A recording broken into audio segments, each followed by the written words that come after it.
All right, welcome, everybody. This is time to understand why we serve. We're going to get an inside look at why we serve, a chapter perspective of the Austin chapter of National Black MBA Association. And so today I have some amazing panelists, right? Like, look at these guys. Don't they look good? I got Dayron Bowers in the building, immediate past president. He has led the chapter through some pretty rough times through the pandemic, right? Sir. We got Gregory Gibson Jr., a very transformative leader, and he's also a past president of the Austin chapter. And last, but definitely not least, we have the past president of the Hartford Chapter and a board advisor for Austin, Emerson Drakes. Hey. So y'all give a round of applause for these amazing. Now I want to get right into it. I don't want to waste too much time. I want to get right into the meat of things and start talking about, why you serve, why leadership is something that we should be looking at as impactful, something that you have to have resiliency for, and something that you need to be really considering how you're going to leave it better for the next people to come after you. And so as we talk about these things today on why you serve, I want to start with you, Dayron. I mentioned that you were the president during a trying time. You were the president during the pandemic. And I want you to tell me a little bit about how you led a chapter through an unprecedented time like that. And what was the biggest leadership lessons that you learned?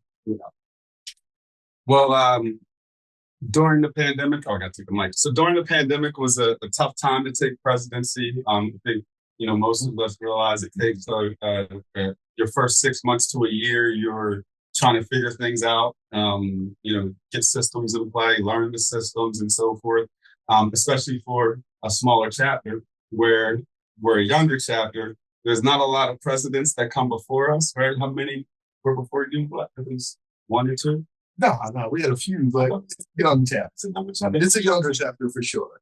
By the time I got in, it was probably 4 or 5. So I came in hot. I came from Philadelphia and then seated myself right into the Austin chapter and haven't looked back since.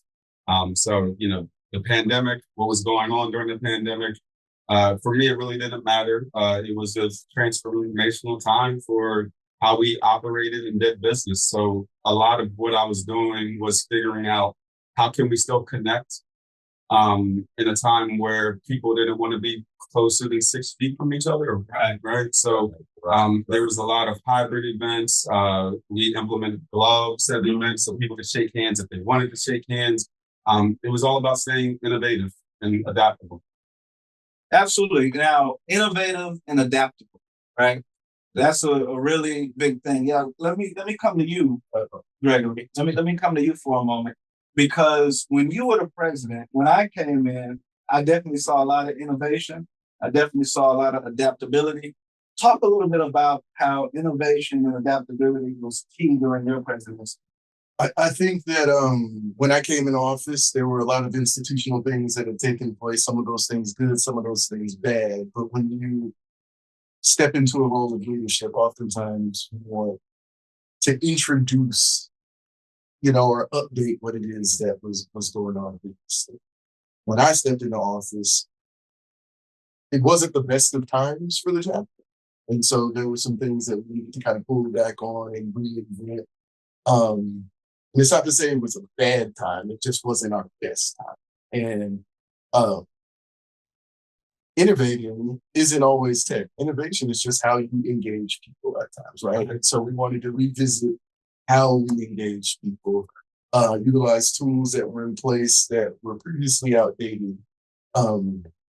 Innovation will be in a host of ways, but frankly, when you're out there attempting to create things, it also assists with bringing people along for the ride, right? Like if they've seen that ride previously, they're probably good on it. Whether they enjoyed it or not, there's a lot of diminishing returns that factors into the equation. So when you step into a role and you are attempting to lead people, sometimes you got to give them something new to look at, something new to get excited about. And so we definitely took that approach with the board that we brought forward. I'm glad you were part of it. Thank you. This is my time, I guess, to introduce myself. I'm the current chapter president, Azaniah Israel. And I came in under your leadership on your board, and that was definitely a time where innovation was needed. I came in not knowing what to do, how to make certain things happen, and you challenged us. You challenged me and the rest of the board to think outside the box. You challenged us to come up with something that was going to be an eye grabber, attention grabber that was going to get Austin moving again. And I think we put on some pretty amazing events. Absolutely. Absolutely. It's not often that a local chapter brings a billionaire in for an event, right? But you are as large as you choose to. That's right. You know, it really comes down to how you see yourself. How you see yourself determines how others see you. Absolutely. So, Emerson, you know, one thing that I love about you is you've made Austin your home, and you've made Austin a better place after coming from another chapter, right? You are coming from Hartford. Yes. Hartford Yes. Chapter. This is the past president of the Hartford Chapter. What I want to ask you is, what leadership principles have you found universal? Like which chapter you're in, which city you're in, you know, what time period you're in. What should we take from that, being that you've had this tenure in both locations? Well, thank you. Thank you. First of all, let me just say that when I first came from Hartford, I was on I was on Greg's board, Yeah. for a little bit. But when we talk about what you bring, it's about motivating volunteers. It doesn't matter where you are. Okay, you've got to motivate these volunteers because the part of the leadership is to embrace it, and lead by example, for one.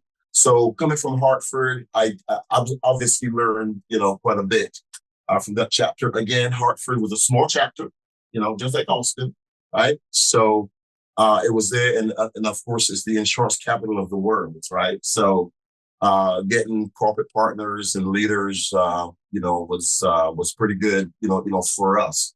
So we did have a lot of participation, and there was one example where we had a business owner, and I tried to get him into the chapters. He's like, "There's nothing you guys can teach me, man. I kind of know, I know it all, man. I'm a business guy."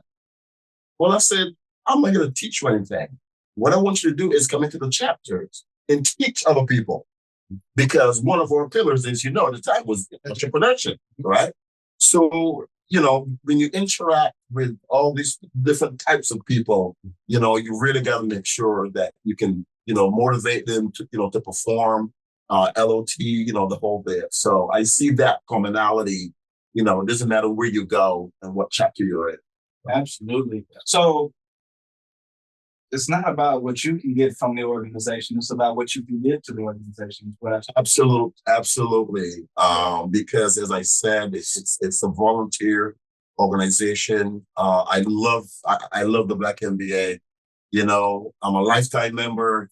Been president for 2 terms, right? Right. And also being on the board here, and also now being in Hartford on their executive board too. So it's about giving back, and especially when we look at the LOT students, because those are our future leaders, and I really embrace the LOT program. All of our corporate sponsors, the first thing they want to talk about is the LOT program. How can they help these kids? And it was very, very motivating, for me. Yeah, I'm glad you mentioned LOT because, we got some special guests in the building there. And our LOT students are right here listening in. They're getting to learn firsthand from presidents on why you serve. And maybe that'll be an impact on why they're willing to serve in the future. Because you know how we do. You graduate to the next level. You don't graduate out, you graduate up. Right? Exactly. So LOT, when y'all go to college, which we're on the college campus right now, then be able to reach back to the LOT students that are coming up next. When you get that first job, go to grad school, be able to reach back to the undergrad. Right? When you are now senior levels in your position, be willing to reach back and keep bringing people up. That's what we're really about here in National Black MBA.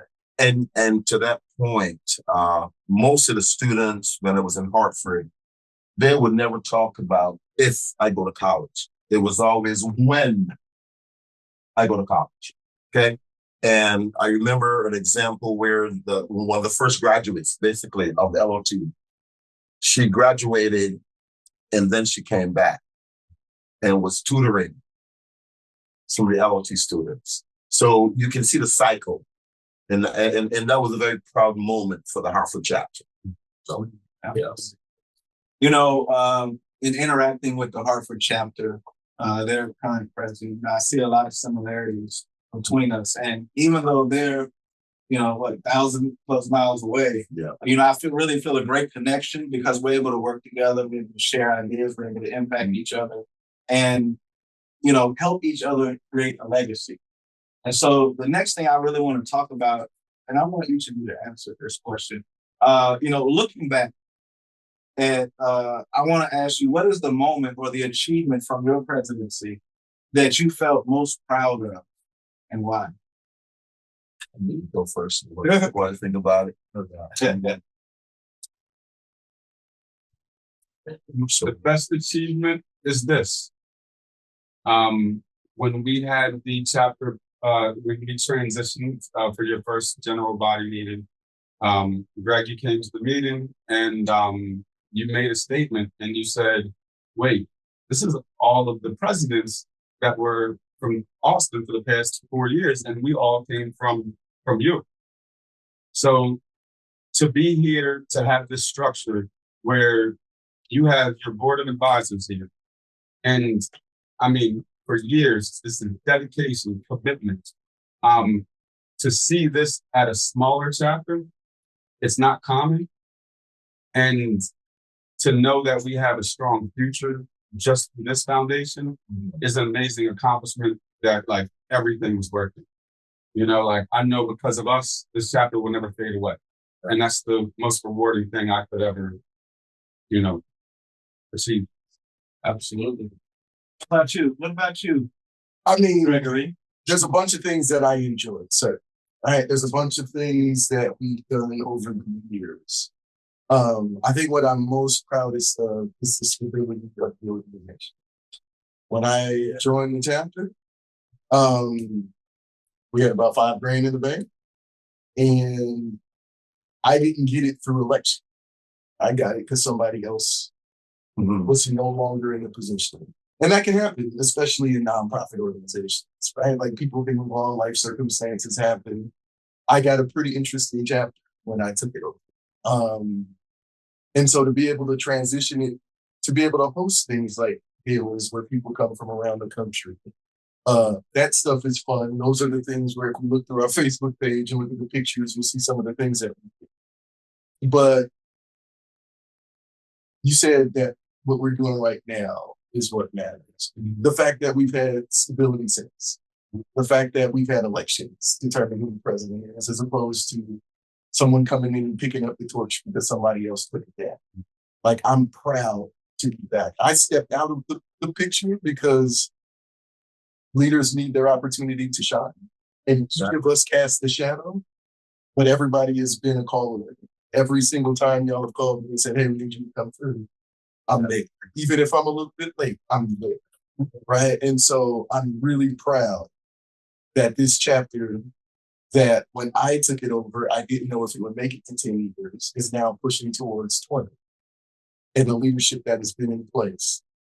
You see how they have coaching trees in football and in basketball? Yeah. I feel like this is kind of the leadership tree, you know, so you see you three brothers who have been amazing leaders of this chapter, I feel personally. So you Belichick? Who's got the best coaching tree? I'm them. I'm Nick Bay. Okay. Well, for me, you know, you hit the nail on the head when you talked about stability. And there were a lot of good moments, you know, when I was president, you know, in Hartford, and then even transitioned to the, you know, the advisory, you know, position here, is sort of making the impact on the community, you know, because I remember, you know, in Hartford, we used to have so many different types of events. I mean, we were just flourishing, you know, we had money in the chapter, we had I mean, we have full boards. People really wanted to join, the Hartford chapter. And for me, personally, most of my my board and the committees, most of them were women.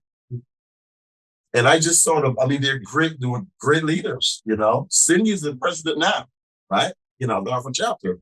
So when I sit back and look at the impact, that we had, in the Hartford area, all the different events, that we had was really, really, it was really fulfilling, for me. And then, being asked to be on the advisory board here was certainly a very, it was, I felt honored, really, to do that, to try to at least give back, maybe some experiences that I've had, from the leadership in Hartford and all that stuff. So, yeah, I'm in for life.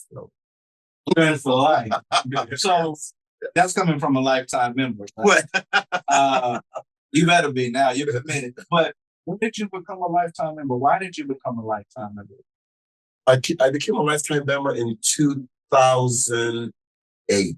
I want to say, 2008. Because I knew that I really wanted to be part of this organization. I saw some of the things that they were doing, at national, the whole networking, the connections, that you can make. And we haven't hit on a conference yet. I'm sure we've got, we all have the good experience from the conference. So just a connection and the learning opportunities, because when you stop learning, you stop growing. Okay. So there's always something else there. And that's what I really, really love about the organization. Absolutely. So you're going to join the lifetime membership group? They're going to have it anymore. Oh, there's any more lifetime membership. Yeah. So now you missed your opportunity, right? It'll come back around again. I think. Some of us are a little more senior than others. Well, yeah, I took advantage of it. Yes, I took advantage of it. So, yeah. So we got a couple more guests coming in. Let's let them come on in and get seated. Welcome, guests. Welcome. Wonderful, wonderful. So these are cops, right? So not only do we have the high school LLTs, right? So that's the second generation. That's the first generation. First, okay. Two generations. All generations. Wonderful. That's good. That's good. Yeah, let's pan around one more time. Let's see what we got. It's great. Thank you. All right, give me a round of applause, man. Come on. Thanks. And this is through the hard work of previous leaders that have set the foundation for us to be able to then have something to give back to our future leaders of tomorrow. Mm-hmm. So I want to talk a little bit about advice, right? I'm 1 year into my presidency. And, if y'all let me, I'll stay a little bit longer, right? Mm-hmm. But Dayron, what's the top piece of advice that you can give to anyone that's seeking a leadership role, whether it's president or any other position? Mike? I'm going to say emotional intelligence is the top skill set to motivate volunteers. To do what we do, it takes initiative, drive, and vision. And people need to work for that to come through. Right? This took work to have people come here. It took work to organize this. It took work to set up everything that we have. And we need the right people in the right place that are dedicated, committed, and accountable. And I think through the National Black MBA, through volunteer organizations, you come across a lot of people that are more self-motivated than just dedicated to whatever their personal cause may be or their reason. You have individuals that may come to the organization, they see it's a powerful brand, and they want to be a leader for that organization, so it's on their resume. They come in, they show up for a little bit, and then they roll out.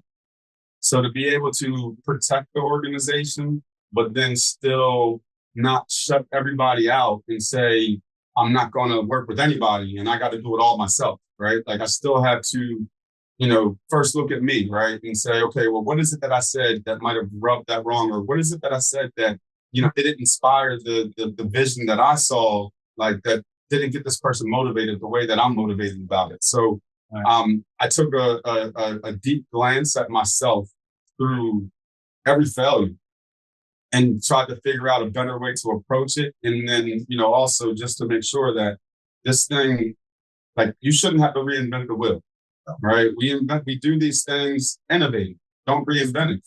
But it has to be set up and structured right where, I found a lot of people in the beginning where I was asking people to do things that weren't set up, didn't have a structure to it. And I said, hey, go do this. And they're like, okay. And then you kind of look around, nobody's around them and they're not doing anything. And then I got to do it on my own. But I did slow down from just doing everything on my own and take the step back to figure out how to bring people along with me, even if they don't see the same vision that I see.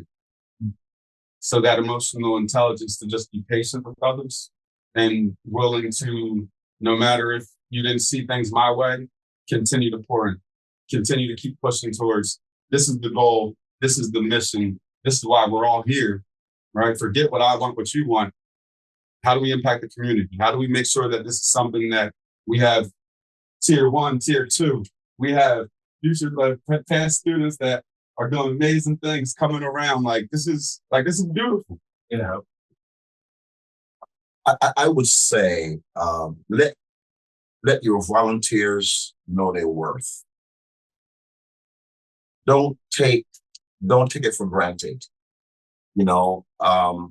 A lot of again, it's a volunteer organization. People are putting their time in.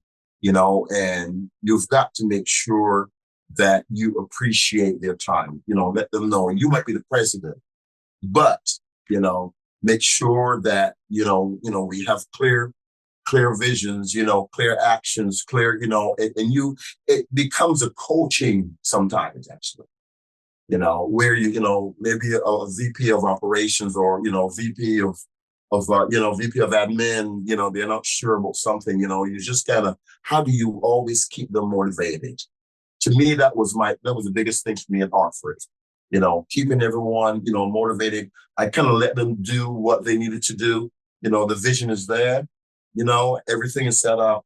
Let them do what they need to do. They come to me. We talk about it. And there was always a little back and forth a little bit. I would talk to them, about certain actions, trying to understand exactly where they were going, to impact, the members, the community. So for me, the big thing was never to take them for granted. Absolutely. Yeah. Absolutely. Don't take them for granted because there's a lot of value that people bring. But to your point and combining it with yours, you have to know how to cultivate it and bring it out. Exactly. You have to listen because, the minute they feel threatened, that's it. They really are not, you're not going to see 100% of that person. You're not going to see it. Absolutely. Yeah, if I had to add on to that, I would say communication and consistency. Mm-hmm. Right? I think oftentimes people are seeking instant gratification instead of understanding that process matters, right? If you continue to show up. Mm-hmm. I remember when I was president of this organization, I brought our monthly meetings back to Houston City because that's where this chapter was founded. And I wanted to bring us back to our roots. And we were right upstairs in the auditorium. In the first few meetings, it was me, my board, and a few people that I couldn't get rid of, right? But we still showed up, right? And there was no need for a microphone. I sat on the stage and we just talked through whatever it was. And slowly but surely that crowd grew, right? Not only did the crowd grow, but the investment. And even if I was talking to a room of 6 people, I was telling them that we were doing good things. And every time we did something, we communicated what that was, right? We communicated what we were about, what we were willing to do. And then we consistently showed. Mm-hmm. And the more people dialed in and the more people were able to see the work that we were doing in the community that we were building, the more that opportunity grew. And not only did volunteers come in and do the things that we prescribed for them, they also added to those, right? They brought additional skill sets in that allowed us to do even more than what we were able to do to start with. Because people want to get on the moving trains. Like, people aren't necessarily that interested in just sitting there talking about what's wrong. Right. And so the consistency of the work coupled with the consistency of the communication allowed for our impact to grow. Yeah, I really like that about that consistency.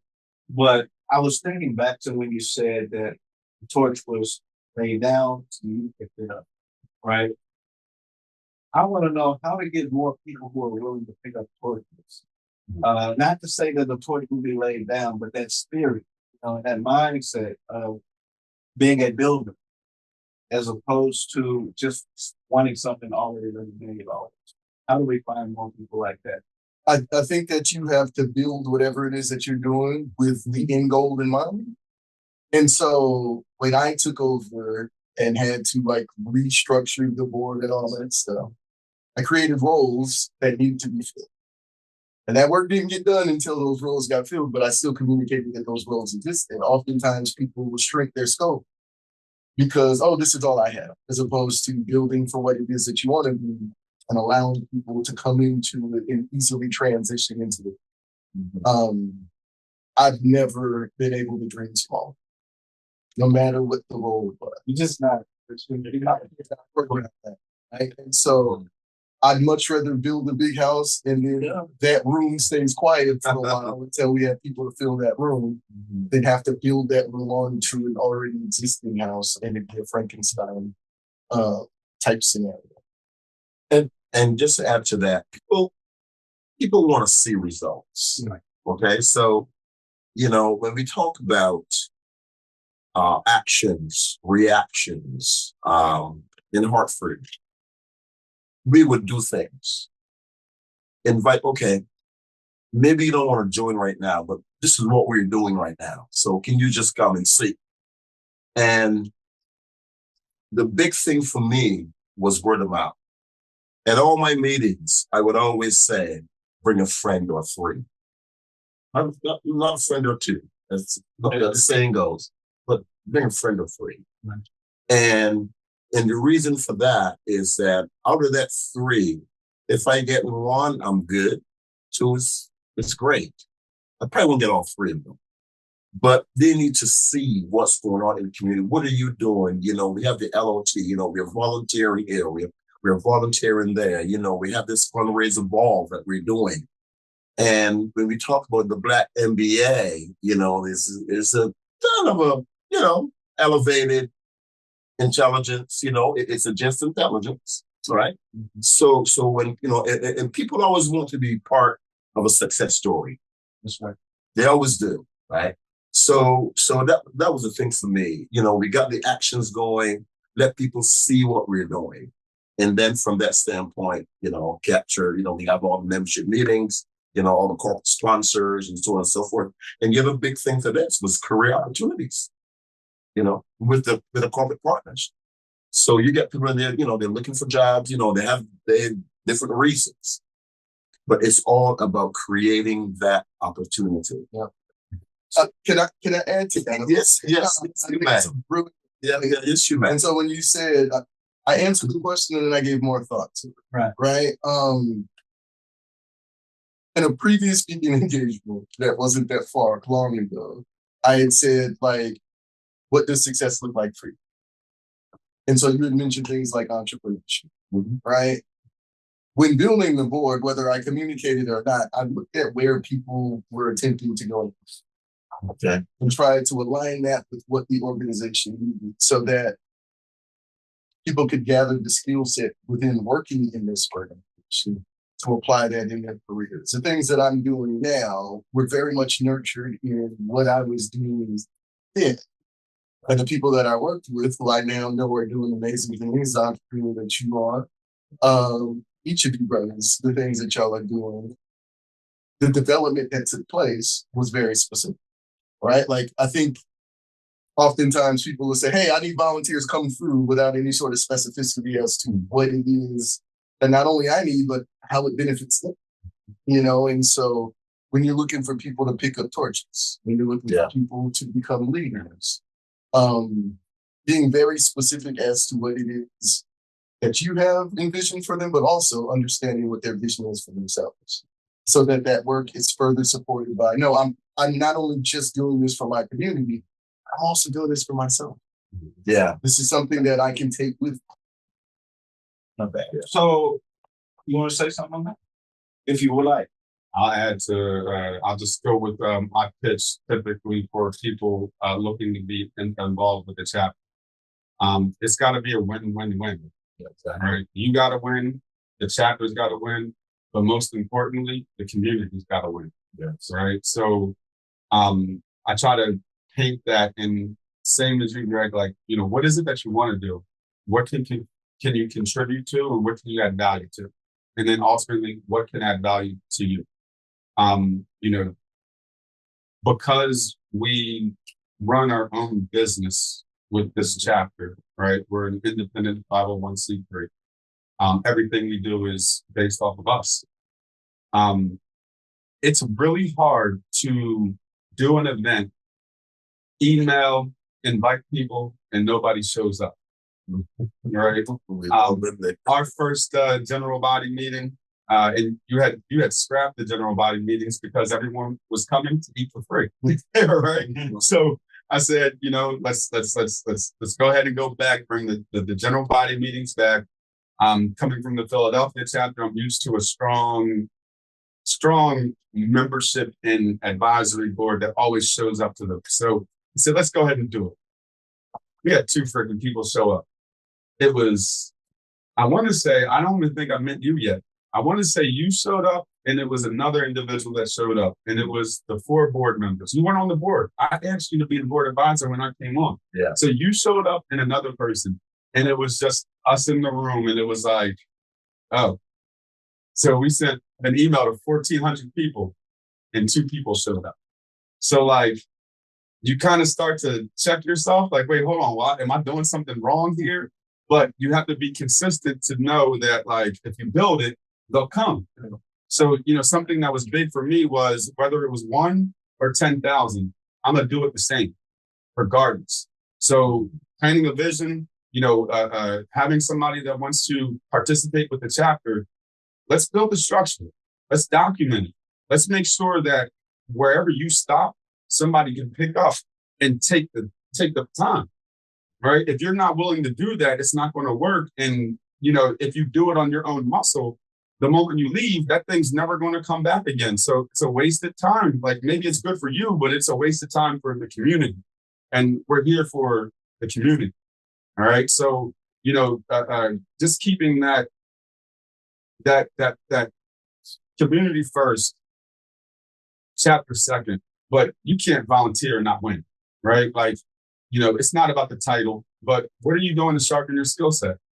A lot of the students, I'll tell them, if you want to get into marketing and you never had a marketing job, join a nonprofit and then be on their committee for marketing and develop your skill set. Yes, you work for free, but to say that you did this with the National Black MBA and that you grew a chapter social media account from 200 members to 2,000 is a victory that gets you employed, that gets you paid. So, I kind of try to paint that, how can you win, but put the community first, chapter second, and then you're always going to win as long as you have that in alignment. So real quick, just to check on our students here, see if they still awake, right? How many of y'all heard what, past President Bowers said, about if you have a skill set that you want to grow in, that you do it within your chapter so that you're able to be marketable.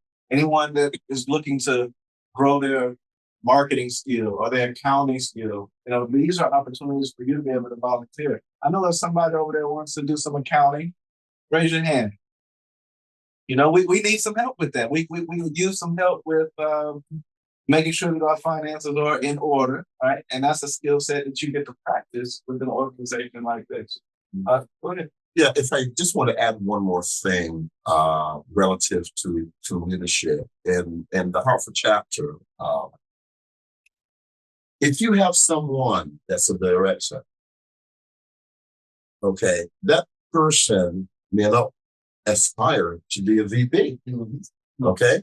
So you have to be able to talk to that person because you probably can get more of that person as a director than trying to push them up to a VP. Yeah. And that was very that was instrumental. And that applies in corporate as well. Yeah. Yeah. Like I don't know that we get encouraged to be ourselves. Like in this drive for capitalism, it's like absolutely. I remember when I was in corporate, and that was a while ago. I was in grad school, get my MBA, and my MBA was in entrepreneurship. And my boss, Bill Topper, that's what's up. And so I remember my boss was like, "Hey, you seem to knock out all your work, and then you leave and you go to school and all that. What if you put in 60 hours here? And you could be this, this, and this." And I said, "All that sounds cool. I don't know if you've been paying attention to my tuition reimbursement." Yeah.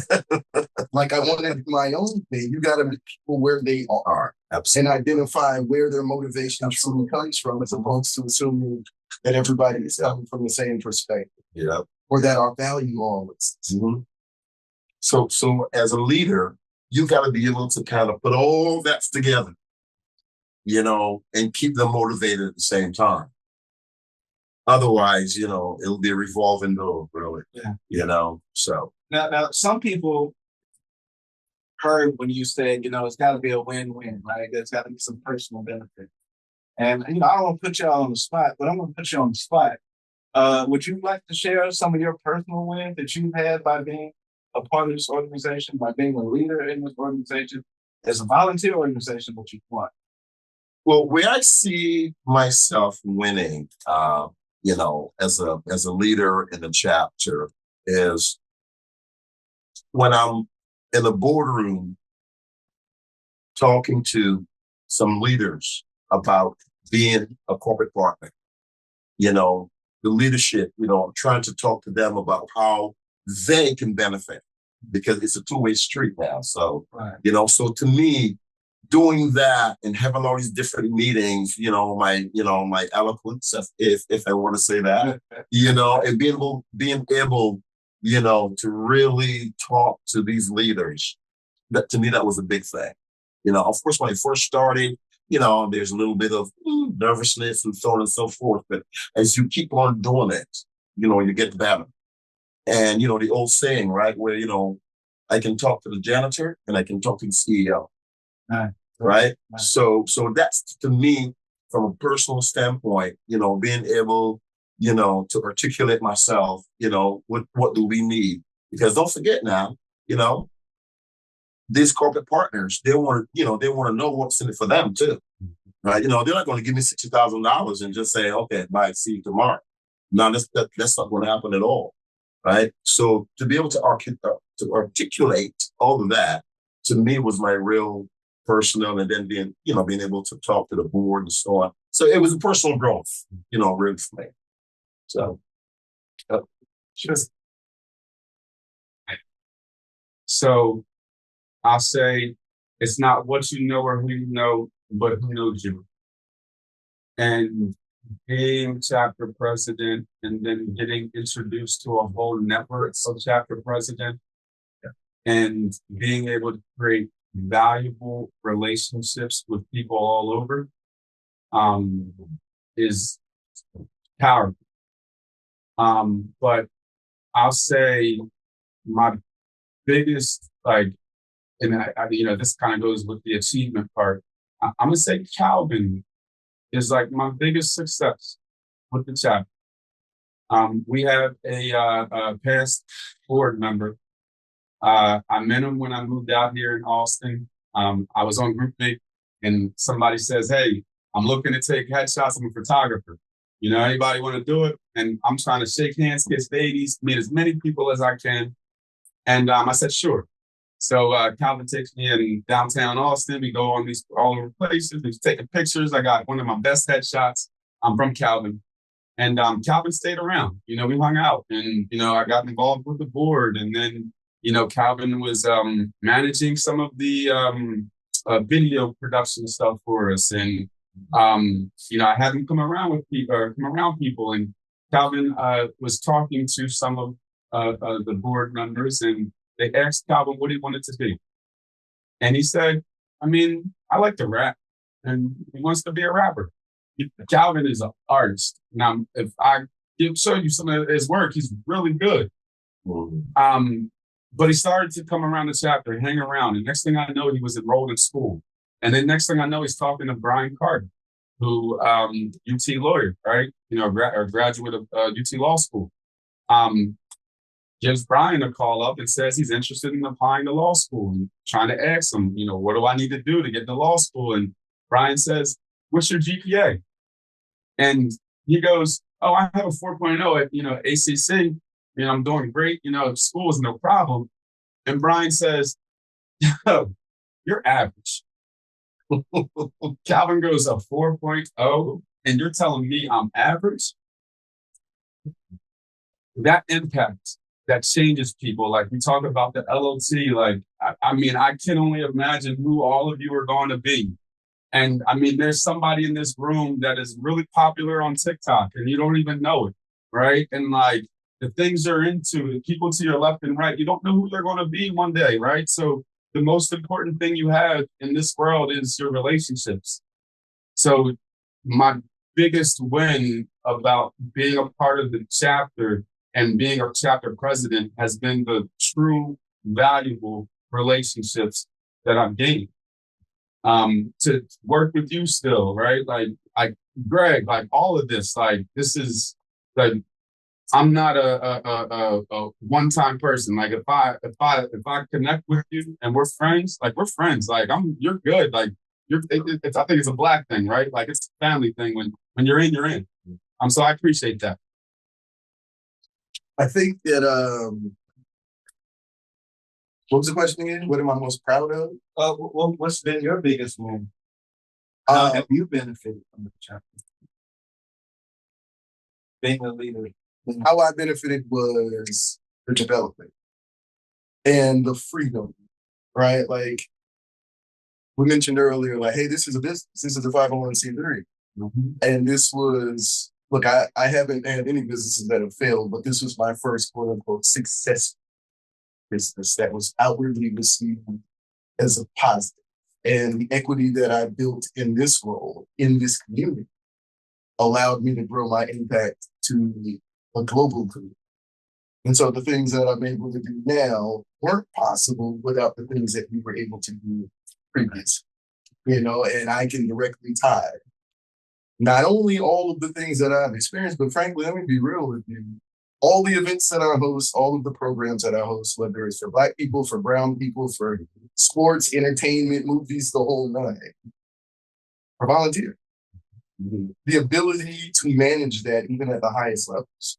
If I think about the Black Sports Business Symposium, an entire board of leadership is executives that are in sports. They don't even have a professional, well, we do have a professional sports team here in Austin now. My point in that is to be able to move into different industries and different places and still that was created in this. Wow. That was created in this organization. And frankly, the community that I became a part of as president, right? That grew. It was a president that put me on with the NFL, right? And then I met the NBA at the Black MBA conference. What you do with that is up to you, right? And how you impact the community and get them to support you. But all of that started here. I've worked with countless billionaires, but the first one was here, right? The first one was within this organization. I've worked with countless athletes. The first one was here, was within this organization. And so I'm proud of that. And whenever I have the opportunity to share, I speak to the fact that I wouldn't be able to do any of the things that I'm doing had I not had my apprenticeship from this organization. Yeah, absolutely. May I answer that question for Greg? Uh-oh. So not many people get a chance, like I was mentored to be in this position by an individual I met from the Chicago chapter at the first conference I went to. there's not many people that build these chapters in a way where they can take what they did through the chapters and continue to thrive, and then also make sure that the chapter survives. And you've done that. So for those that don't know, if you guys are familiar with Battle of the Brains, there was a Battle of the Brains that was hosted here last year, I believe. We got South by South. We have it every year. It's like, oh, we won. Yes. So the Houston Totem won. So, but that idea, that concept birthed through the National Black MBA. You tried to pitch it to them. Yeah. They said no. And then you took that idea and it grew into not only the Battle of the Brains, the HBCU Battle of the Brains, it transitioned into the HSSI Battle of the Brains.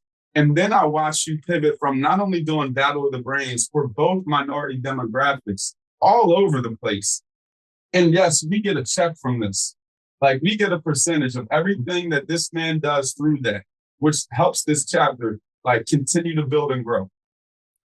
And then I see you level up, and all of a sudden I get this sizzle reel, and my man's in Atlanta at the damn Mercedes-Benz dome or stadium, and Deion Sanders is here, and you know I'm still upset because the year you asked me to do the COVID year, he asked me to do the damn Battle of the Brains judge, and I said I didn't do it that year. And here he brings Marshawn Lynch, and Marshawn Lynch is in the background, and I'm like, you know, How you mad at me for that? You didn't show up. you know what though? You know, I'm very big when you feel like nervous. Like, I'm very big on diving in. I was new. I didn't really know you that well, and you asked me to be a judge for something, and I'm like, I forget what was going on, but I was like, I can't do it right now. I think you asked me like right before, and I was like, I can't do it, and I'm like, damn, I really wish. Like, I'm seeing the videos. I'm like, I wish I like actually. So don't let your fear stop you, is why I tell you that. You know, a lot of you probably don't know what it is that you want to do or where you want to go. Fail forward. Whatever you fear, step into it. You never know where it's going to take you. It got me here.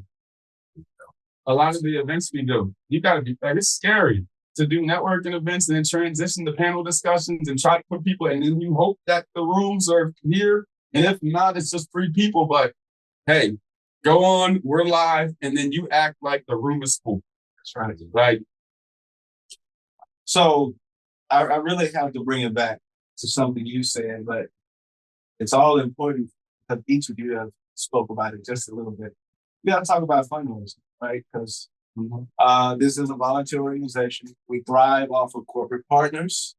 We thrive off of donations or grants of some sort, right? What's the advice that you would give on how to be successful and make sure that you raise the profit that you need, getting those corporate sponsors, getting people invigorated to give? Well, for me, in Hartford, again, it was all about the ROI. And, you know, I got to know, quite a few people, our return on investment. Okay. And as an example, travelers, headquartered, in Hartford, we would get a check from them every year for $20,000, right? But it wasn't free money. It was, okay, they had, at the time it was the FINBA, now Prospanica, correct? Right. So they had, in the Black Alliances and the Black Accountants, so they had these different organizations. So their ROI was, okay, we're going to host an event, but it's not only going to be the Black MBA. I want you to partner with that Mashimba, Black Accountants. They're looking for the audience. Because just think about it, for them to just recruit on their own through the normal channels, it's going to cost me about $20,000, $30,000. Just on recruiting, maybe one person. You got the whole room full of all these members, Mashimba, Black MBA, If they get 2, 3, 4, 5 people out of there, it's a huge success. Yeah. It's a huge success. So that was my premise, with our corporate partners. And that was always my pitch.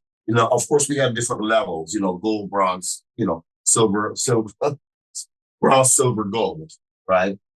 And so it all depends on what that corporate partner wanted. Maybe they don't want to be a gold member, right? Where you get so many memberships, It was all based on what they wanted.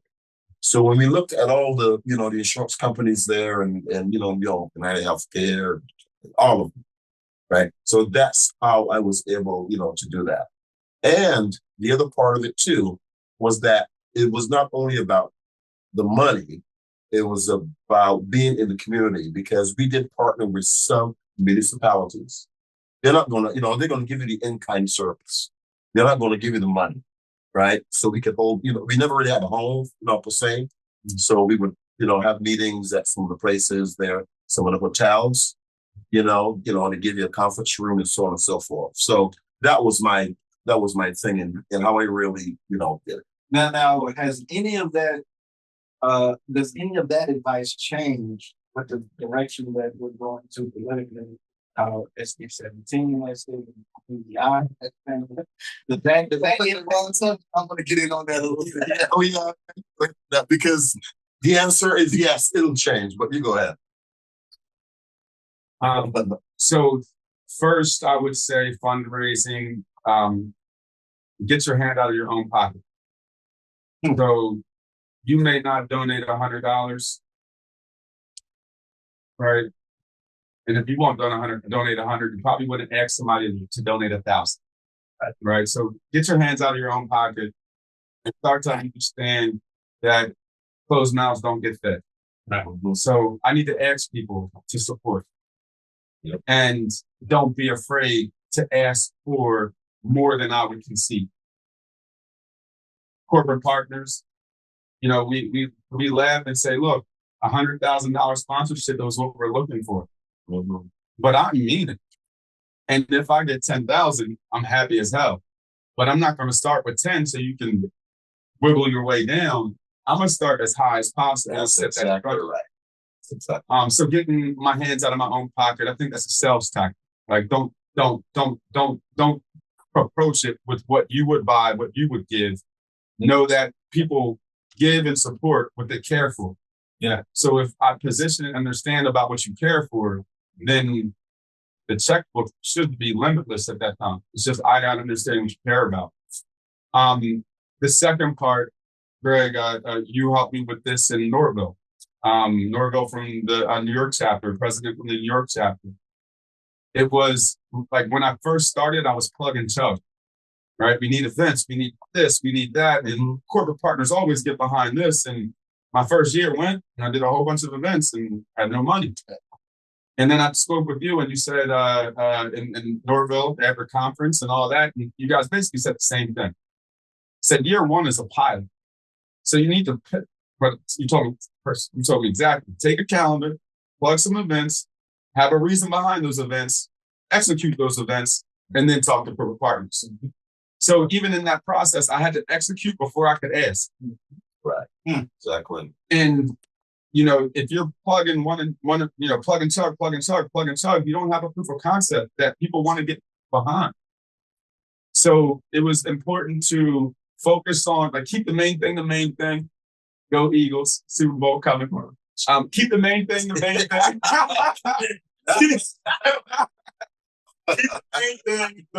thing. I hear you. All right. We didn't walk through this. We didn't go through this fire just to smell like smoke, right? But, it's that, right? I didn't do this whole year of events just to sit here and be like, oh, I got nothing out of it. I did this whole year of events. I had 10 people, 20 people, 30 people, 40 people. But those 10 people wanted this. Those 30 people wanted this. And I need a partner that wants to meet the needs and demands and desires of this audience. I'm not telling you I want money because I'm a Black organization and we're not a nonprofit. This is what we do. This is what we've done. This is our impact. How much can you support? Yeah. And I would say to add to that, the same skill set that you need or that you have to get a job is the same skill set you have for a corporate partner, right? It takes the same effort. It is understanding that business and its needs.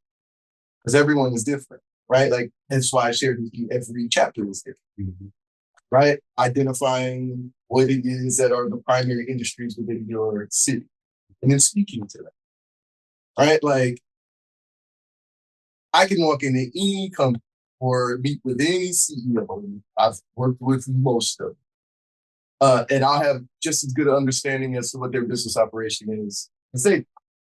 And so when I come in there asking for 6 or 7 figures, which is a common occurrence, I can speak to them about how we meet their specific needs. First off, they're taken aback by how much I understand what their needs are.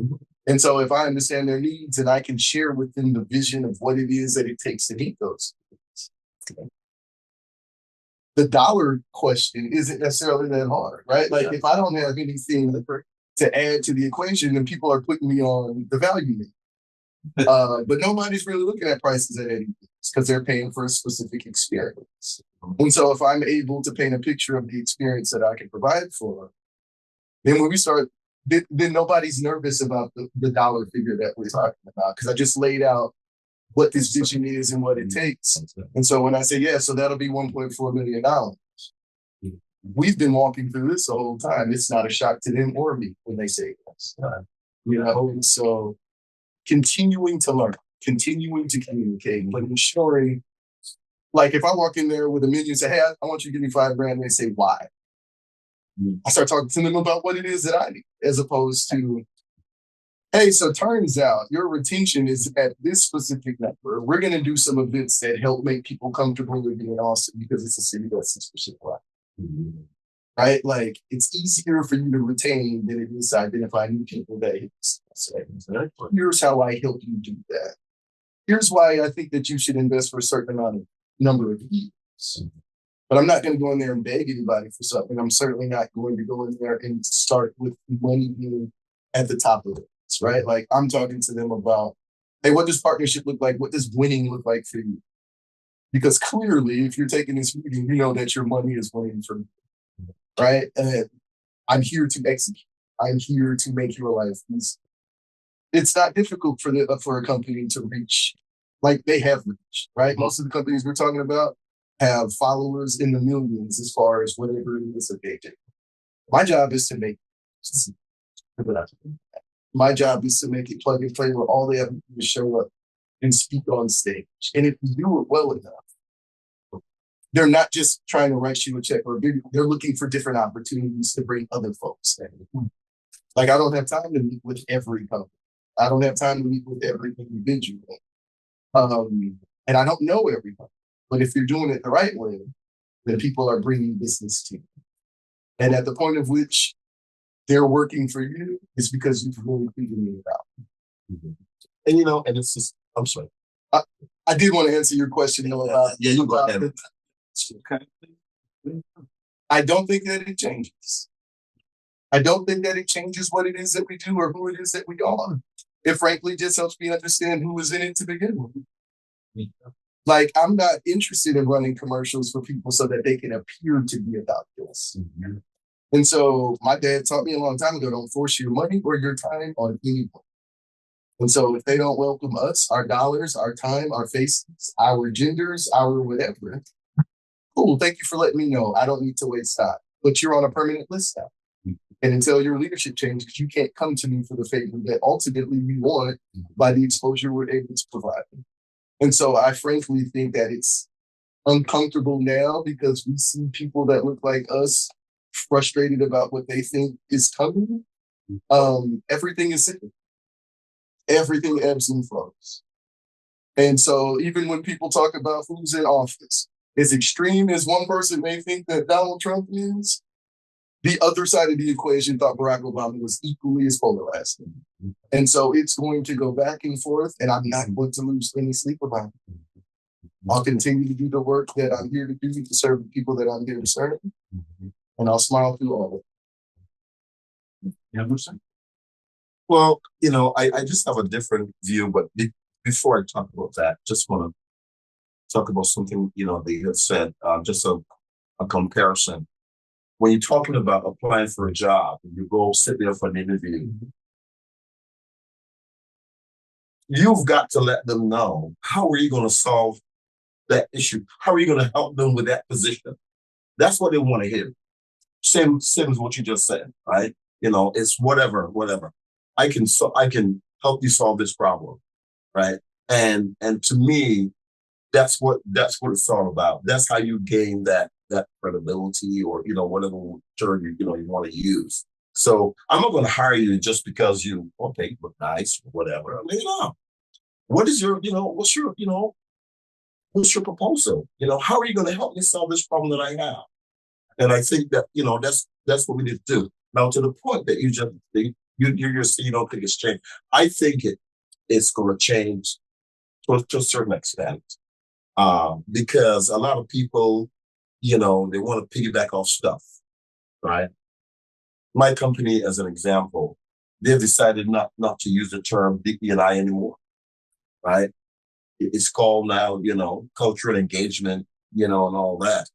So I think people are looking at it as, and I'm not saying that all of them are, because certainly that's not the case.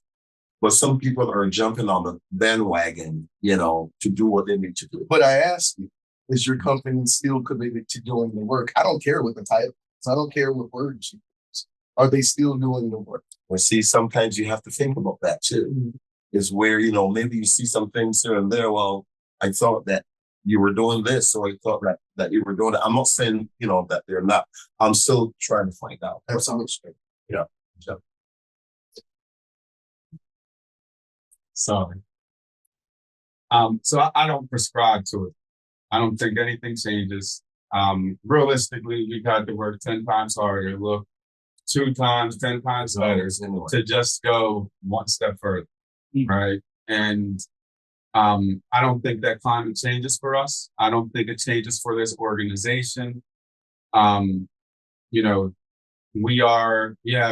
have top talent, and that's what matters. Who we are doesn't change. Who we are doesn't change. Who shows up may change. That changes, yes. But who we are does but I'm a firm believer in, we have conversations about this, right? I believe we have to represent the diversity that we demand. Now,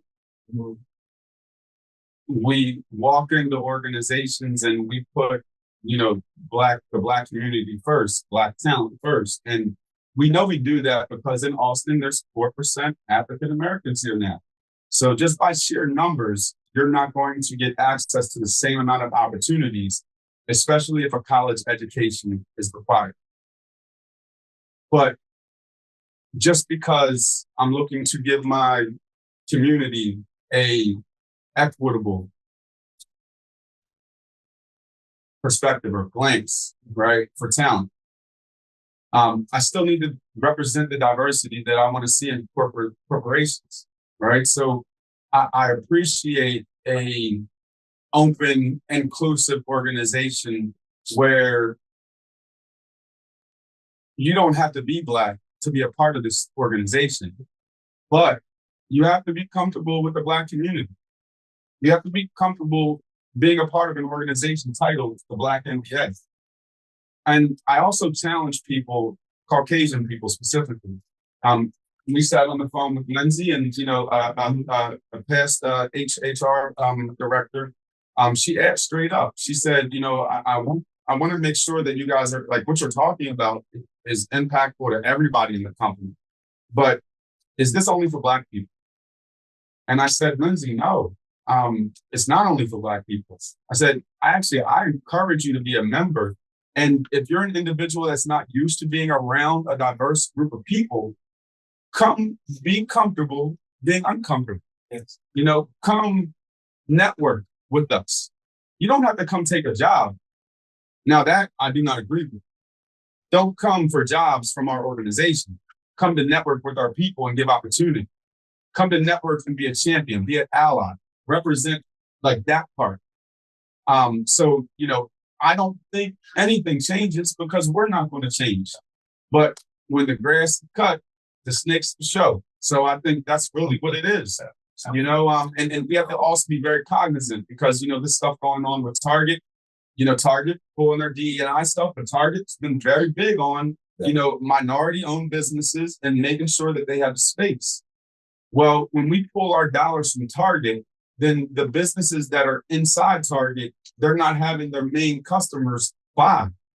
So they're getting caught with product, and then we're basically bankrupting businesses because Target chose to no longer publicly focus on that agenda. And also better understanding like truly what it is that they're saying. I think that we live in a society where we to like respond to the headline. Yeah. Like Twitter programmed us, or whatever we call it now, programmed us to if you can fit it in 140 characters, cool. And if shorter the better. I think that I don't know that we've seen what people's true responses are. I think the companies that jumped out there were waiting to jump out there. Yeah, yes. Right. And I think that is that are like, I would agree with that. all right, so I'm not really that interested in our social media being flooded with whatever else. We don't necessarily have to promote and be performative as what it is that we do. And let's be clear, it's not the company. It's the people representing those companies. For sure. Because if it's the right person and they're from a minority background and they advocate for the community, they're going to speak up and not let things pass. Yeah. So they're going to change the verbiage and they're going to still persist. That's why I said, understanding what's really being shared. I like how really in this part of the conversation gave me. This actually may lead to us having to do a second discussion. And what I want to do is pause for a moment and see if anyone in the audience has a question. Yeah. And look towards maybe having a follow-up conversation. We can go deeper into that. What do you guys think about that? Yeah, that's fine. So let's look to the audience. Any questions in the audience about what we've talked about today? 2 to 3 questions what we're looking for. Anybody? I'm here for the program that you guys have this year. If you could come on the microphone. Introduce yourself. My name is Dayron Bowers. I work for the city of Austin, and I directly interact with teenagers. But my question was on the vision that you guys have for the future and what programming you're looking forward to. Like from what do you think Austin needs in order to move forward with programming from this organization? Well, absolutely. I mean, I guess I'm on the panel now. Okay. So that's a very good question. The vision that I have is to make Austin a great place to want to stay. You talked about retention. When I moved here, I did not like it. And I was thinking maybe I should go back to go back to Houston or go back to another city. And I said to myself, no, this is a place that I am living now. I'm going to make it the place that I want to be in. And so my vision is to make this a place that people want to live in, stay in. They don't just come and take a job, get the benefit and bounce, but to be able to impact the community in a way that makes it a place where we all want to stay. And when I look at the Leaders of Tomorrow program, my goal is to give back to them the things that I didn't receive when I was their age. These young people are doing things in their teens that I didn't do to my late 20s and early 30s. So I want to give those type of opportunities and continue to find other people who want to give those opportunities, because when we look around, these are the leaders of tomorrow, right? And so one thing other communities tend to do pretty well, and I think that we need to improve on, is thinking 20 years in advance on how we set up leaders for ourselves in the future. This is a place for us. Well, any other questions? Dr. Stone. Hi, everyone. I'm sorry it's a show. I'm an HT alum. And currently moved to Austin, and I am looking to get more involved. I wanted to know, are there any strategies or programming that you guys need support in? And how can we socialize that? Absolutely. Well, thank you, first of all, for You're hired. yeah. That's my petition.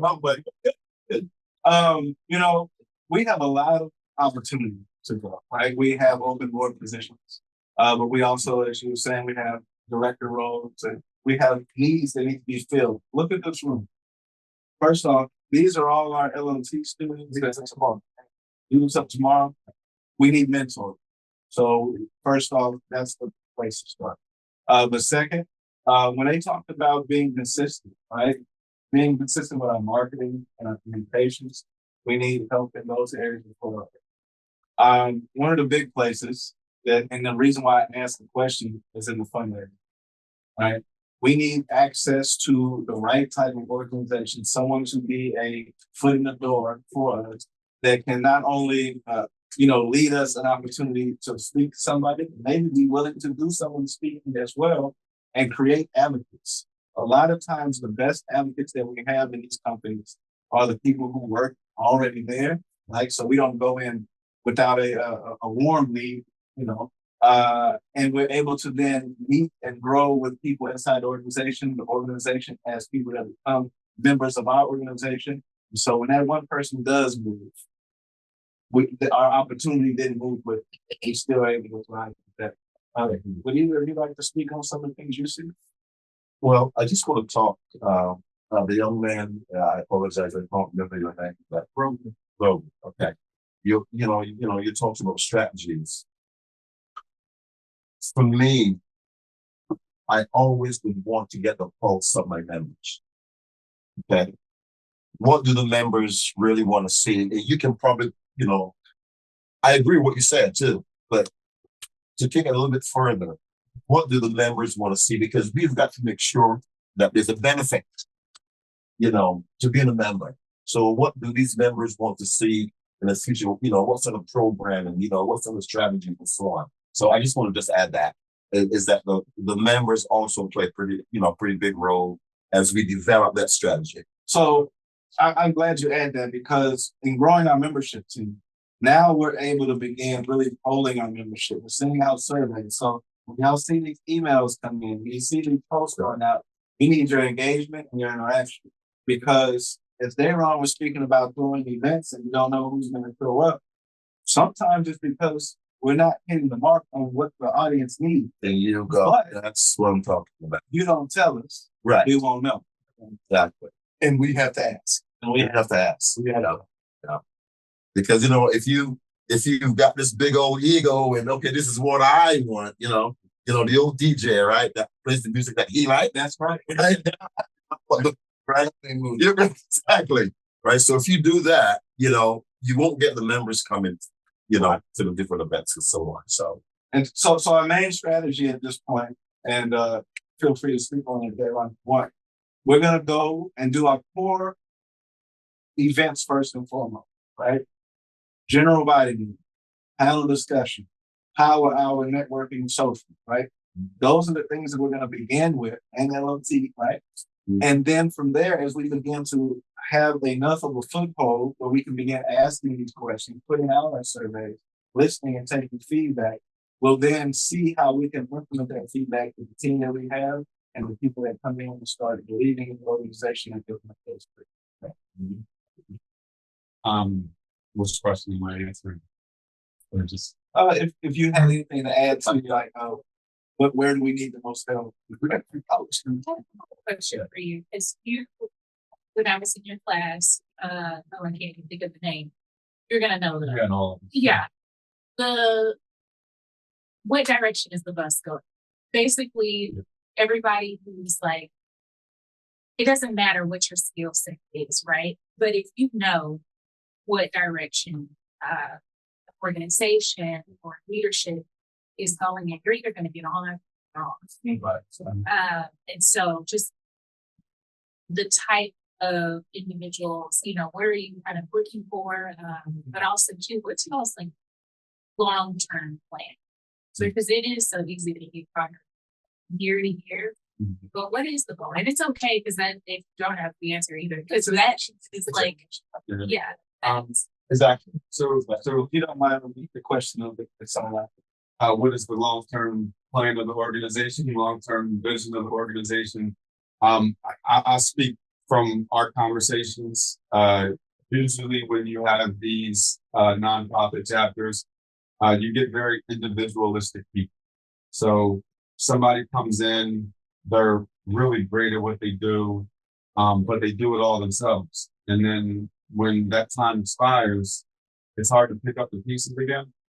So we were very intentional on how can we create events or how can we create a chapter that you don't have to come back and pick the pieces up. You just keep on innovating the wheel, not reinventing it. So where we're at now, we actually are in a resetting, but not a resetting, but moving forward, a forward moving reset. Running these chapters, we are our own 501c3.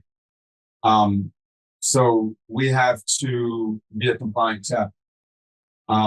But the way we run these chapters is all by bylaws, right? Now, the second part is we have to be compliant with nationals. And nationals gives us basically a couple goals. And usually it's maintaining membership at a 75% rate, growing membership at 20%. And then you got 5 temps. So you have lifestyle, you have education, entrepreneurism, you have leadership, and then community. So the challenge becomes that you have to do all of these things, and you can get some really great people that execute, but when they leave, who can do what they did again, right? If the network's with you, when you leave, I got to build the relationship all over again, right? So where we're at now is, and it's important in this structure, right? As the chapter president, I'm the immediate past president. These are our board of advisors.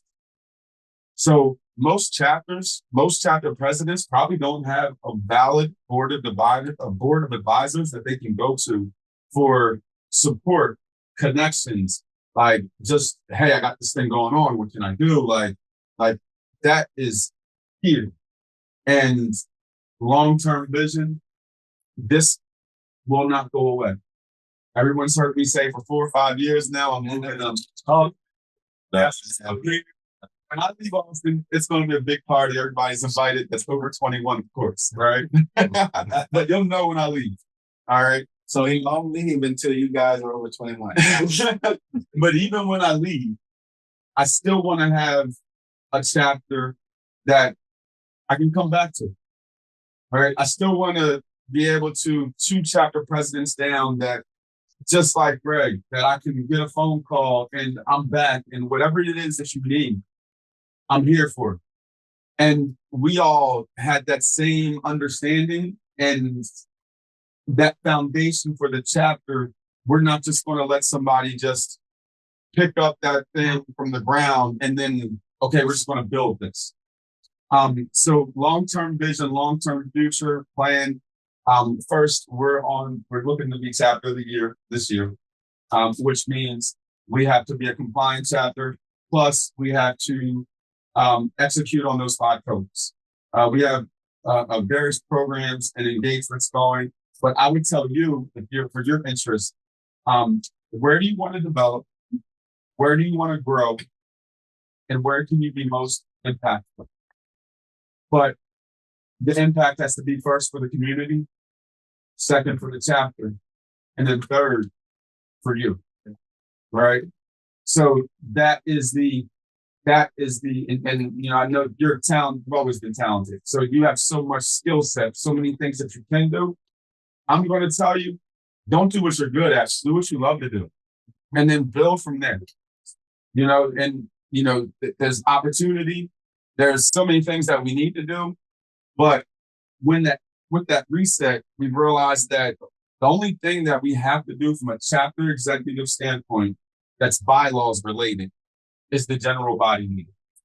So we're at a place where we have a structure set up where we can execute these events, and we're looking for how can we bring on people that understand what's most valuable and what's bylaw related. And then when you can do this, we can build to everything else, right? If we can get 40 people to come to a general body meeting, we can get 100 people to come to a happy hour. General body meetings are all business, right? So, you know, I extend to you, where do you want to grow and what do you love? And let's chase it together. And just to piggyback on Dayron, just to close it out. The mission of the organization is to support its but to support people that we like. And we are also our own nonprofit, so we take liberties to add to that. We'll never subtract from the core. We can add to the specific thing. And so there's professional development, there's personal development, there's engagement, there's access, there's education, there's many facets that go into successfully leading this organization, successfully being a part of this organization. But it's not a one size fits all. It is very much hey, what are you looking to accomplish and how can you support that? And so I wanted to share the overall mission so that you understand that we are a community-based organization that's focused on supporting these folks primarily, right? Like Leaders of Tomorrow is a program that we have national. Even if I didn't have a program, this is a national program. But we're also here to support our community. We're here to provide safety and opportunity, provide youth and support, but also a show, right? And also a lead. It sounds crazy when you say, "Hey, we're trying to create family within Austin." Austin is a transient city. Like I've been here for 25 years, and most people will say I've been here for. Because it's not, I've been here my whole life, right? Like a lot of people transition into this. And this is one of the connecting tissue organizations. So if you don't know anything else, you know that on Thursdays or Wednesdays at such and such o'clock, you can come in and see people that look, sound, feel like you. And then the rest that you do with that, because we're not a monolith, is based on your interests, your desires, where you want to go. And where you want to help others. I hope that makes sense. And just one more thing. You're right. When you talk about, the long-term strategy and the vision and all that, I'm a golfer. So I'm on a golf course and I'm talking, to this attorney. I says, you ever, heard about the Black MBA? The Austin chapter? No, what are you talking about?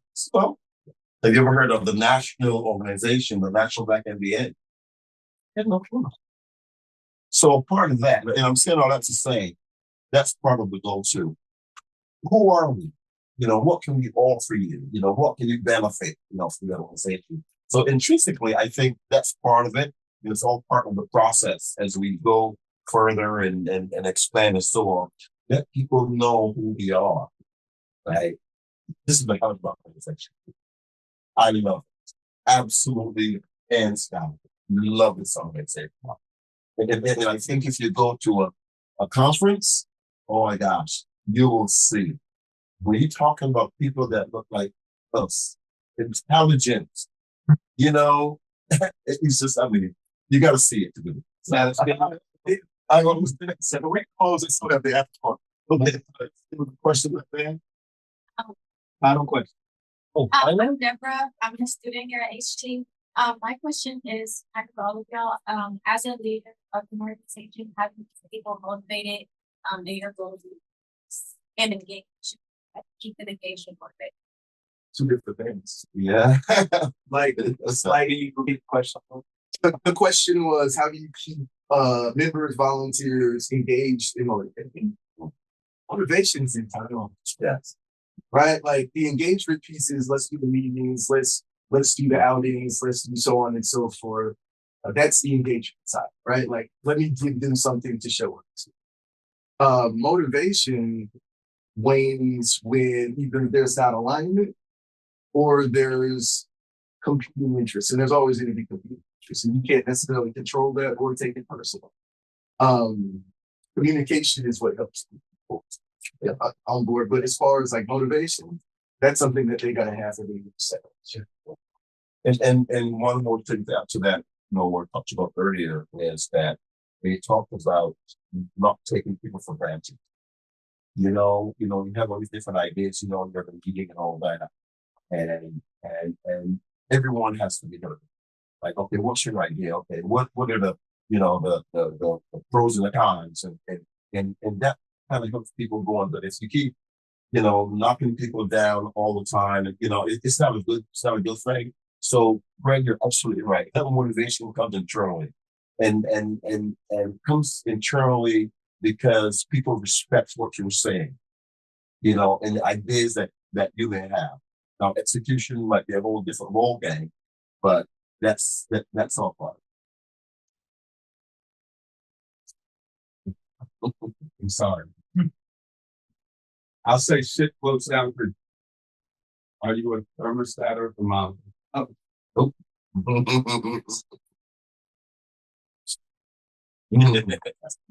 I control my energy, and it floats down creek and suspect it's infectious. So I could sit here and be like, "Hey, how you guys doing? I'm Dayron. Nice to meet you." Or I could be like, "What's going on, everybody? I'm Dayron. What's up, my man? Let's go." That energy changes the whole room. Are you a thermostat or thermometer? Now, real quick, tell them what the thermostat or thermometer thing means. You let it pass. I'll let you guys look with it. Okay. My last question statement to offer our esteemed volunteer today an opportunity to ask a question, please. Yeah. So my question is, I don't want to Come get the mic, introduce yourself. Hi everyone. I'm studying at UC. So my question is, I don't want to carry this back, but on the DA, I know you said nothing changes, but how well do you think we can adapt to situations in the organization? How well do you think you want to adapt? And then how well do you want to innovate in these kind of situations? My kind of question. Take it over there. Knowing who you are, right? Knowing who you are, standing on who you are. The winds of change are always going to blow. You're always going to have somebody telling you, or someone who looks like you, or someone who doesn't look like you, but looks like somebody else that doesn't look like them, that you're not accepting. Who cares? At the end of the day, the only person who writes and will have the ability to tell your story is you. And so I'm not interested in being accepted in every room. I'm not interested in being in every room. And if you tell me that this room's not for me, I have no issues with it. Right. None. Right. Don't let anything or anyone or any executive order or any mandate or any opinion ever sway you from who it is that you are and the value that you bring. Right? Good in any hood, on any block, at any time. Wardroom, mailroom, it doesn't matter. Mm-hmm. Right? Like the point of all of this is to make you question who you are and the value that you bring. You control whether or not that penetrates. You control whether or not that matters to you. Mm-hmm. Can't nobody tell me anything about me. And am I less funded in some of my events based off of what's going on right now? Yeah, which means I'll focus my efforts on a different business that I own. I'm still me. I'm still me. Nobody validates. Like this is, I don't love what's going on, but I love that you're paying attention to what's going on. Because this should help you better understand that there are factors at play that have nothing to do with you. You didn't earn it. You didn't request it. You don't necessarily deserve it, if deserve is a thing. If deserve is a thing, right? But who you are. I'm about to get into some alpha stuff, but I'm not going to do that. I'm just saying, like, no matter how the winds change, you stand 10 toes down. Don't let anybody ever make you question it. And so how do you prepare? You continue to do the work that you were doing. If you're like anybody else in here, whatever parental figure you had told you that you're going to have to work harder, you're going to have to be smarter. Yeah, that didn't change. This world found out that DEI represented everybody else. It always represented us. We've always had to prove. We've always had to show. So that doesn't change. That doesn't change. Maintain the same pride, the same spirit that you've always done. Mm-hmm. Recognize that this is not a world that's friendly all the time, because it's not. When it doesn't have to be. That's why community matters. It's why organizations like this matter. It's why showing up to meetings like this matter, because you can be sitting in your in your home feeling like the loneliest person in the world. Why are they coming from you? And then you walk into a room with people that you love and respect, and they're feeling the same things that you're feeling. But I don't care what's going on in DC. I care what's going on right here in Austin, Texas. I can affect change in Austin, Texas. I can come sit in this classroom, whether it's high school students or college students, and have them leave knowing that they're going to be just fine. And I'm here to share with you, you're going to be just fine. All right? Well, thank you for your answer. I want to ask you, Dayron, because you're my man, immediate past, present, Because you studied, quick remark. you know you belong here. I actually think the DEI thing is a good thing. Repealing DEI is really good. One of the biggest challenges at the National Black MBA Conference every single year is that it is at the National Black MBA Conference, it is 47% African American people that attend the job fair. The biggest thing about the National Black MBA Conference is the job fair. 47% of people that attend the conference are African American. The rest are Caucasian and Asian. Caucasians and Asians for the past however long have showed up to our conference to go to the career fair and have not said, I'm not Black, I don't belong. So what I think about repealing DE&I is what it really means. Everywhere I go, I belong. Nobody can tell me I don't belong here. And the white people have been doing this everywhere they go. If it's a job opportunity and the major companies are there, I don't care what the organization is. It's a job fair and McKinsey's there. It's a job fair and Dell's there, IBM's, whatever. I think it says we belong. And we need to have that mentality everywhere we go. That's all. And if I may just, just one point, that's not a concluding question. Out of here, right? Yeah, just to address, I'm ready to go. And I think Greg said it. They may have, not may, they would have more respect for you when they see that you're not a chameleon. You know what that means? Mm-hmm. All right. Chameleon changes colors all the time, right? Just to adapt. Okay. Environments change. But you don't have to be a chameleon. You don't have to compromise your values. Because the minute you do that, bam, they got you. The minute you do that.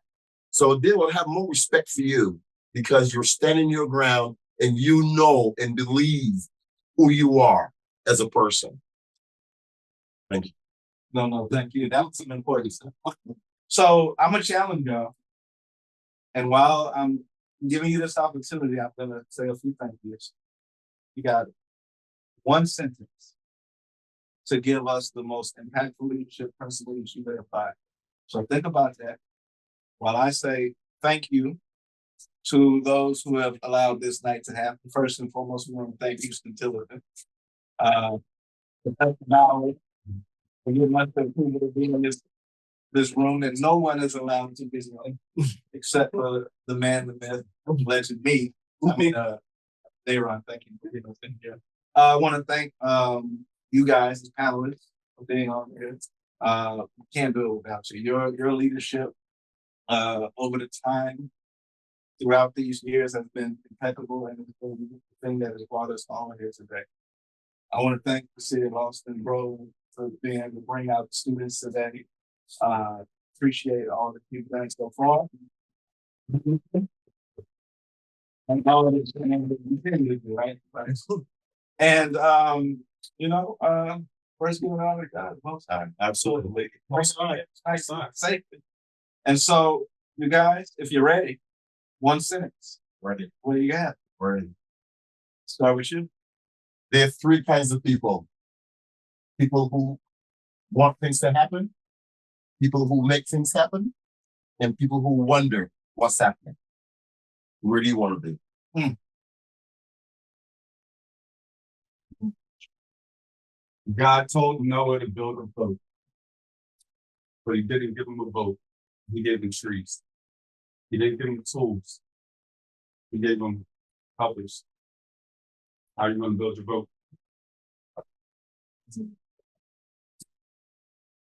One thing that I learned that carries forward with me to this day.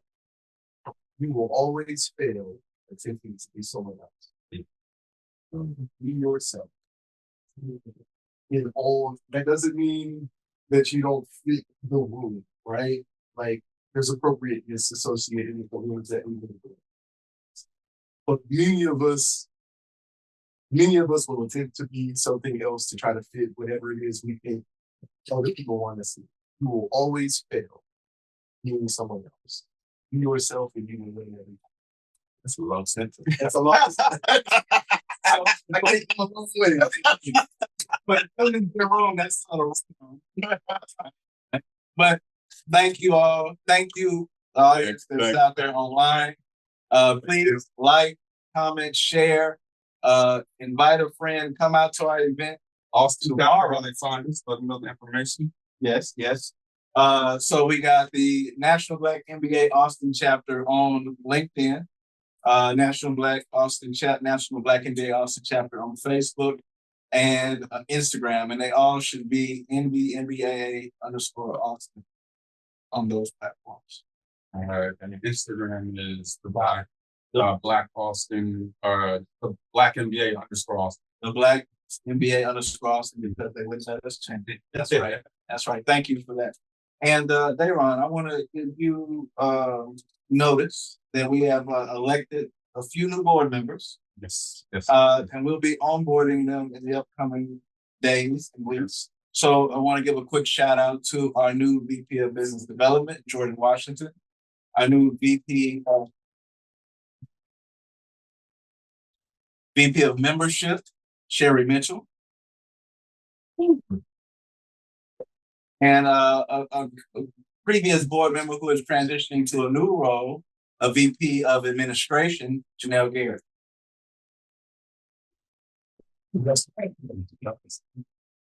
Oh, she's out there? Yes. Oh, you want to come say a few words? Go in.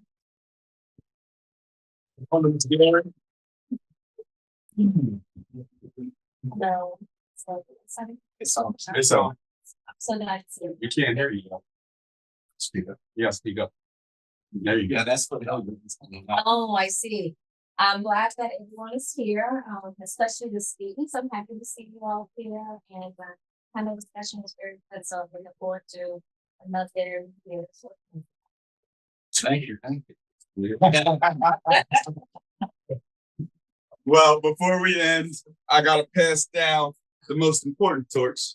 I want to say congratulations on winning the 2024 Channel Award for Lifestyle for the Tier 2 chapters.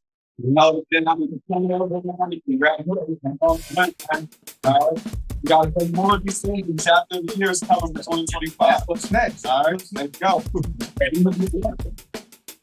All right, everyone have a great evening. And close. Thank you. Thank you.